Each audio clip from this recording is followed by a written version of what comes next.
வணக்கம், நான் உங்கள் டாக்டர் தீப்தி ஜாமி, மகப்பேர் மற்றும் சிசுவின் மருத்துவர், Chennai women's clinic and scan centre, T நகரில் ஒர்க் பண்ணுறேன். இந்த வீடியோ நீங்கள் ரொம்பவே ஆவலாக எக்ஸ்பெக்ட் பண்ண வீடியோ. ஏன் நான் அப்படி சொல்கிறேன்னா, எக்கச்சக்கமான comments. Thank you so much. First நான் நன்றி சொல்லிடுறேன். நீங்கள் எல்லாருமே உங்களுக்கு புரியறதுன்னு எனக்கு தெரியறது. இது ரொம்ப இன்ஃபர்மேட்டிவாக இருக்கும். நீங்கள் நிறைய பேர் அப்ரிஷியேட் பண்ணுறீங்க.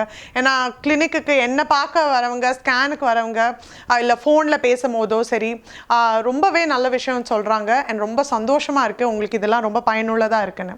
ஸோ கண்டிப்பாக உங்களோட கொஸ்டின்ஸ்க்கு நான் ஆன்சர் பண்ணாமல் போக மாட்டேன்னு சொன்னேன் இல்லையா? இந்த வீடியோக்கான பதிவு ஃபுல்லாக பாருங்கள். உங்களோட கொஸ்டின்ஸ் இதில் இருக்க அதிக வாய்ப்புகள் இருக்குது. ஏன்னா இருக்கிற ஒரு கொஸ்டினுக்கும் தான் நான் இப்போ பதில் சொல்ல போகிறேன்.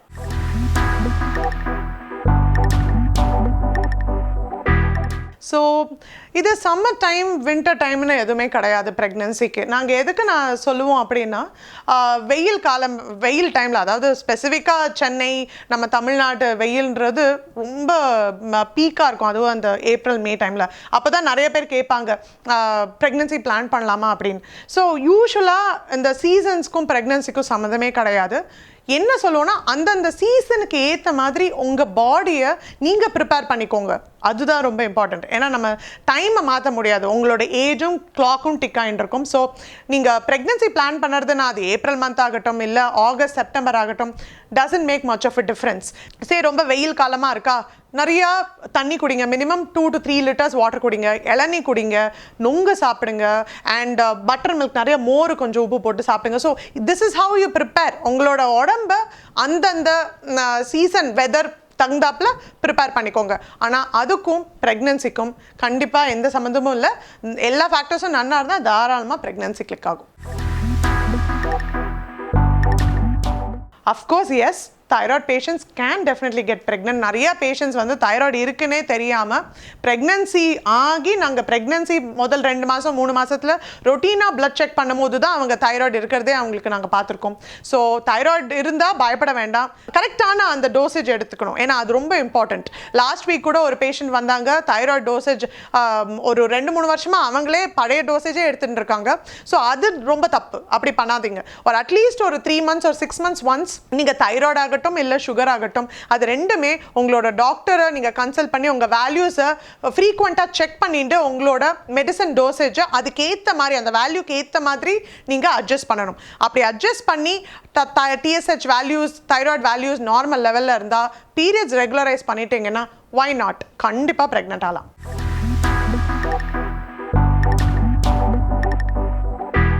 நிறைய பேர் இது கேட்டிருக்காங்க. இது ரொம்ப கேட்கறதுக்கு வேணா அவங்க ரொம்ப சில்லியாக இருக்கும். நிறைய பேருக்கு இந்த டவுட் இருக்குது.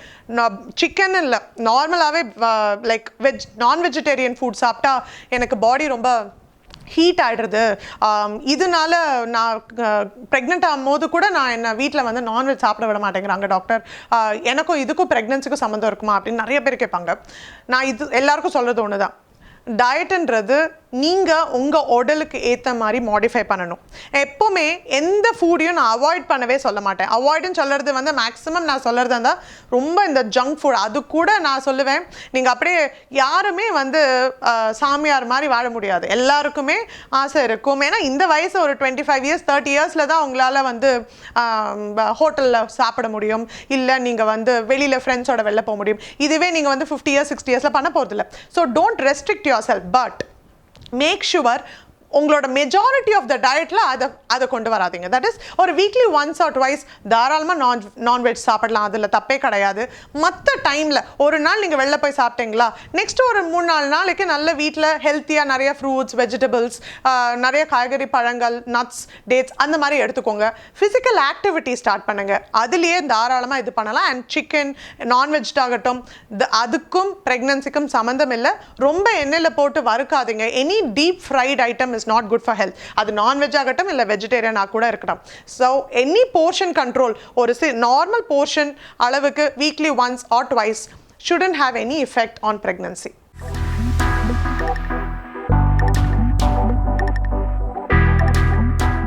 ஓகே, என்ன ரெண்டு விஷயம் நம்ம இது ஆல்ரெடி இந்த ஒரு வீடியோ பண்ணியிருக்கோம். பாலிஹைட்ராம்னியோஸ் அப்படின்னா குழந்தைய சுற்றி உமிநீர் ரொம்ப அதிகமாக இருந்தது அப்படின்னு.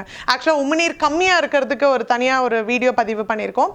அதே வீடியோ பதிவில் கேட்டதுனால நம்ம அதிகமாக இருந்தால் என்ன ஆகும் அப்படின்னு ஒரு வீடியோ பண்ணியிருக்கோம்.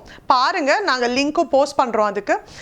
ஆனால் என்ன சொல்லணும் அப்படின்னா, குழந்தைய சுற்றி உமிநீர் அதிகமாக இருக்கும்போது என்ன ஆகும், வயிறு ரொம்ப பெருசாகிடும். ஸோ உப்பிசம் ஆகும்போது என்ன ஆகுது, அந்த யூட்ரஸால் ஒரு லெவல் வரைக்கும் தான் எக்ஸ்பேண்ட் ஆக முடியும் இல்லையா. ஒன்ஸ் அது ரொம்பவே அதோட லிமிட்டை ரீச் பண்ணிடுது அப்படின்னா ப்ரீடம் லேபர், அதாவது குறை மாதம் வலி வந்துடும். ஸோ ஆப்வியஸாக உமிநீர் அதிகமாக இருக்கிறவங்களுக்கு குறை மாதம் வலி வருது காமன். அதை நாங்கள் எக்ஸ்பெக்டும் பண்ணுவோம், பேஷண்ட்ஸ்கிட்டையும் சொல்லுவோம் வலி வந்தால் இமீடியட்டாக சொல்லுங்கள் அப்படின்னு. And one more thing, sugar, pregnant mothers diabetic control, sugar control இல்லைன்னா கூட குழந்தைய சுற்றி உமிநீர் அதிகமாக இருக்கும். குழந்தையோட சைஸும் அதிகமாக இருக்கும், அட் த சேம் டைம் உமிநீரும் அதிகமாக இருக்கும். அதையும் நாங்கள் செக் பண்ணுறது உண்டு.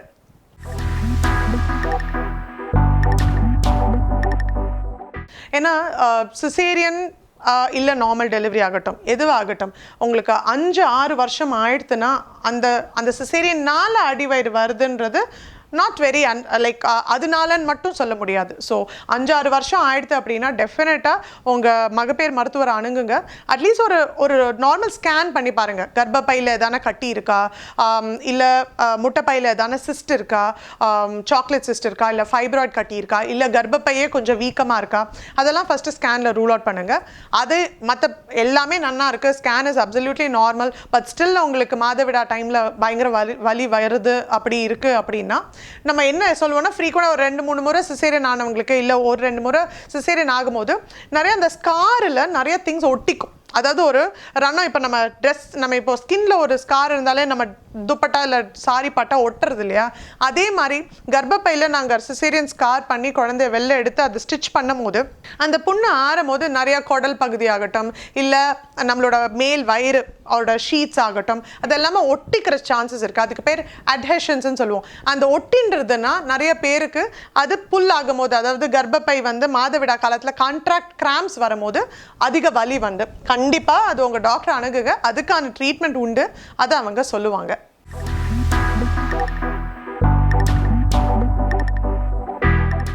ஓகே, see இப்போது ஹார்மோன்ஸுன்றது நிறைய லெவல்ஸ் இருக்குமா. இது வெறும் வந்து ஒரு LH இல்லை ஒரு தைராய்டு அது மட்டும் நம்ம வந்து லிங்க் பண்ண முடியாது. ஸோ என்டையர் செட், இப்போ நான் அந்த தைராய்டு வீடியோலேயே நான் சொன்னது உங்களுக்கு ஞாபகம் இருக்கும்னு நினைக்கிறேன். நம்ம பிரெயினில் வந்து ஹைப்போதலாமஸ்ன்னு ஒரு பார்ட் இருக்குது, அது வந்து நிறைய ஹார்மோன்ஸை ப்ரொடியூஸ் பண்ணும்.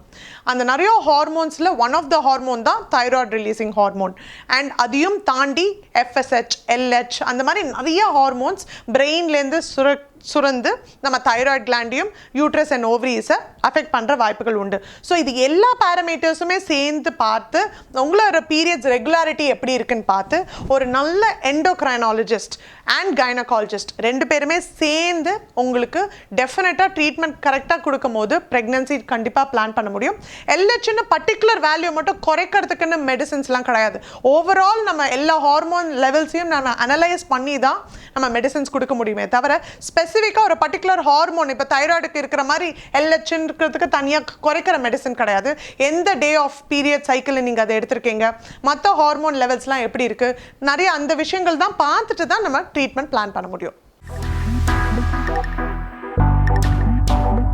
ஓகே, ஆக்சுவலாக இதை பற்றி நான் ஒரு டீட்டெயிலாக ஒரு வீடியோ போட்டிருக்கேன். ப்ரெக்னன்சி போது என்ன சாப்பிடலாம் என்ன சாப்பிட வேண்டான்னு. அதுலேயே நான் வந்து இப்போ கூட இந்த ஃபஸ்ட்டு ஃபியூ கமெண்ட்ஸில் கூட நான் அதை சொன்னேன். டெஃபினட்டாக milk is very important. At least minimum ஒரு 100 to 200 ml milk in a day is very important. ஏன்னா அதில் கால்சியம் உண்டு, உங்கள் போன்ஸுக்கு அது ரொம்பவே இம்பார்ட்டண்ட். மில்க் அவாய்ட் பண்ணாதீங்க. ஆனால் oily deep fried fatty food just have it ஒரு once a week or twice a week. எந்த ஃபுட்டும் அவாய்ட் பண்ணால் கிரேவிங் தான் வரும். ஆப்வியஸ்லாக அந்த ஃபுட்டை சாப்பிடலன்னா அதை பற்றி தான் யோசிக்க தோணும். ஸோ வாரத்தில் ஒரு முறை சாப்பிட்றதுல தப்பு இல்லை. ஆனால் மற்ற நாளெல்லாம் ஃபிசிக்கல் ஆக்டிவிட்டி என்ஹான்ஸ் பண்ணுங்கள், ஒர்க் அவுட் பண்ணுங்கள். மற்ற நாளெல்லாம் ஹெல்த்தியாக சாப்பிடுங்க. ஒரு மீல் சீட் மீல்னு சொல்லுவோம் எக்ஸசைஸ் பண்ணுறவங்க. ஸோ அதில் தப்பே கிடையாது.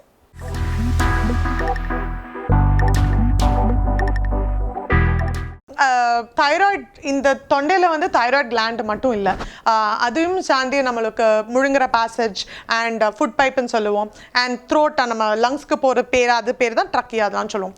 தைராய்ட் கிளாண்டு அது எல்லாத்துக்கும் முன்னாடி இருக்குது. அதுக்கு முன்னாடி தைராய்ட் கிட்டே தைரோக்ளாசல் சிஸ்ட்னு ஒன்று சொல்லுவோம். அது ரொம்ப காமனாக இருக்கும். அது ஒரு சின்ன ஒரு குட்டியோண்டு ஒரு ஸ்வெல்லிங் மாதிரி தெரியும். அது முழுங்கும் போது ஸ்வாலோ பண்ணும்போது அது ஆப்வியஸாக வெளியில் தெரிஞ்சுட்டு போகும். அதுக்கு ட்ரீட்மெண்ட் இருக்குது. உங்களோட இஎன்டி அதாவது காது மூக்கு தொண்டை டாக்டர்கிட்ட நீங்கள் பார்த்தீங்கன்னா அவங்க அது சொல்லுவாங்க. அது ரிமூவ் பண்ணணுமான்னு அதுக்கு சொல்லுவாங்க. அது பெயின்ஃபுல்லாக இருந்தாலோ இல்லை உங்களுக்கு இந்த சைட்லலாம் உங்களோட ஜா கிட்ட இல்லைன்னா உங்கள் நெக்குக்கு கீழே எதான ஸ்வெல்லிங்ஸ் தெரிஞ்சாலோ அப்படின்னா இன்ஃபெக்ஷன் ஆகுதுன்னு அர்த்தம். யூஸ்வலாக அது ஒன்றுமே கிடையாது. அது ஒரு பெரிய விஷயம் இல்லை. பட் அது உங்களை பாதர் பண்ணுறது உங்களுக்கு ஸ்வாலோ பண்ணும் போதோ இல்லைனா வந்து உங்களுக்கு பெயின்ஃபுல்லாக இருக்குது அப்படின்னா உங்களோட காது மூக்கு தொண்டு டாக்டரை பாருங்கள். அவங்க அதுக்கு ட்ரீட்மெண்ட் சொல்லுவாங்க. எஸ், டெஃபினெட்லி அது வச்சு தான் நாங்கள் வந்து ஒரு almost close to I think ஒரு 10-15 மினிட்ஸ் பற்றி பேசியிருப்போம். Thyroxine is nothing but thyroid hormone. அந்த thyroid hormone plus periods regularity டெஃபினட்டாக நிறையா ரிலேஷன்ஷிப் இருக்குது. பிகாஸ் நம்ம உங்கள் தைராய்டு ஹார்மோன் லெவல்ஸ் பொறுத்து தான் உங்களோட பீரியட்ஸ் ரெகுலாரிட்டி. அது ஏன் பீரியட்ஸ் ரெகுலர் ஆகணும்னா ஏன்னா அது it in turn affects your weight gain. So இது எல்லாமே ஒரு circle. Thyroid, weight, periods, everything. So இதில் எது அஃபெக்ட் ஆனாலுமே டெஃபினட்டாக இன்னொன்று பாதிக்க போகிறது. ஸோ அதனால் FT4ன்னு சொல்லுவோம். அதாவது தான் thyroxine. Free T3, free T4 அப்படின்னு சொல்லுவோம். TSHன்றது தைராய்டை ஸ்டிமுலேட் பண்ணுற ஹார்மோன். ஸோ நீங்கள் எப்போவுமே ஒரு தைராய்டு டெஸ்ட் எடுக்கிறீங்க அப்படின்னா இந்த மூணுமே சேர்த்து எடுங்க. ஏன்னா வெறும் நிறைய பேர் வந்து என்கிட்ட ரிப்போர்ட் அனுப்புவது வெறும் TSH மட்டும் எடுப்பாங்க. இந்த நிறையா மாஸ்டர் ஹெல்த் செக்கப்பில் வந்து ஃபுல் தைராய்டு எடுக்காமல் வெறும் TSH வேல்யூ மட்டும் எடுப்பாங்க. அதில் நம்ம ட்ரீட்மெண்ட் பண்ண முடியாது. ஸோ பண்ணும் போது எப்போவுமே free T3, free T4 and TSH எடுங்க. Definitely, thyroid hormone and periods irregularity has an effect on pregnancy. It has to be normal and regularized. அப்போ தான் pregnancy plan பண்ண முடியும்.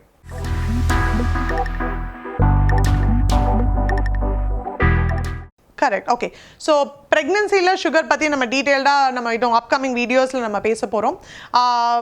நிறைய பேர் இப்போ முன்னாடி ஒரு 10 இயர்ஸ்க்கு முன்னாடிக்கும் இப்போவும் கம்பேர் பண்ணாலே ஒரு 10 கர்ப்பிணி பெண்கள் வந்தாங்க அப்படின்னா அதில் ஈஸியாக வந்து ஒரு 3-4 பேருக்கு வந்து டயபெட்டிஸ் இருக்குது. இப்போ ரொம்பவே ஃப்ரீக்வெண்ட் ஆகிடுச்சு. 3-4 இல்லை க்ளோஸ் டு ஒரு 50-60 5 out of 10 or 6 out of 10 people கூட நம்ம இப்போ வந்து GDM சொல்கிறாங்க. ஃபஸ்ட்டு இனிஷியலாக உங்கள் சுகர் லெவலில் பொறுத்து தான் நம்ம ட்ரீட்மெண்ட் ஆரம்பிப்போம். Diet restriction is a must. ப்ரெக்னன்சியில் டயட் கொண்டு வரது ரொம்ப கஷ்டம். அதனால we increase the protein intake. அதாவது சுண்டல், பருப்பு, தால் இல்லைன்னா வந்து முட்டை எடுத்துக்கோங்க. அந்த ப்ரோட்டீன் கண்டென்ட்டை ஜாஸ்தி பண்ணி கார்ப்ஸ், ஏன்னா அவங்களுக்கு வயிறு ஃபில் ஆகிடும் with lot of protein and good health as well. And carbs அதாவது ரைஸும் சப்பாத்தியும் கொஞ்சம் ஓரளவுக்கு சாப்பிடாமல் இருக்க முடியாது ஆப்வியஸ்லி. ஸோ அதனால் 2 கப்புக்கு பதிலாக அதை வந்து ஒரு 1 கப் இல்லை 1.5 கப்பாக குறைச்சிட்டு வெஜிடபிள்ஸ் நிறைய ஆட் பண்ணி physical activity, this is the first step. ரெண்டாவது ஸ்டெப் வந்து மெட்ஃபார்மின்றது ஒரு டேப்லெட் வச்சே வந்து நிறைய இப்போ பாலிசிஸ்டிக் ஓவரிஸ் இருக்கிறவங்களுக்கு நாங்கள் மெட்ஃபார்மின் ப்ரெக்னன்சி முன்னாடி ஆரம்பிச்சிடுறோம். டேப்லெட் கொடுத்தும் சுகர் கண்ட்ரோல் பண்ணலாம். மூணாவது இது ரெண்டுத்துலையுமே சுகர் கண்ட்ரோல் ஆகலைன்னா இன்சுலின். இன்னொருத்தருங்க கூட ஐ திங்க் இன்னொரு கமெண்ட் கூட இருந்தது, இன்சுலின் ப்ரெக்னன்சியில் சேஃபானு கேட்டிருந்தாங்க. கண்டிப்பாக சேஃப் தான். அது it's most safest medicine, long tested medicine over many years. அதில் ஹெசிடேஷனே வேண்டாம். உங்களுக்கு போடுறது தான் ரொம்ப கஷ்டமாக இருக்கும், ஏன்னா ரொம்ப டெய்லி இன்ஜெக்ஷன் இது பண்ணுற மாதிரி இருக்கும். But it's extremely safe during pregnancy. தாராளமாக இன்சுலின் நீங்கள் பயப்படாமல் யூஸ் பண்ணலாம் ப்ரெக்னன்சியில். Because sugar control is more important. ஏன்னா அது சுகர் கண்ட்ரோல் தான் பேபியோட க்ரோத்தையும் எல்லா வளர்ச்சி எல்லாத்தையுமே அஃபெக்ட் பண்ண போகுது. ஸோ சேஃபாக இருக்கும் இன்சுலின், மெடிசன்ஸ் அண்ட் டயட், அதை ஃபாலோ பண்ணுங்கள். இன்னும் நிறைய கமெண்ட்ஸ் அண்ட் கொஸ்டின்ஸ் இருக்குது எங்ககிட்ட. ஒன்றொன்னா நாங்கள் பதில் சொல்லிட்டு வரோம். அடுத்தடுத்த வீடியோஸில் உங்களோட கொஸ்டின்ஸ்க்கும் ஆன்சர்ஸ் இருக்கும். ப்ளீஸ் கீப் வாட்சிங்.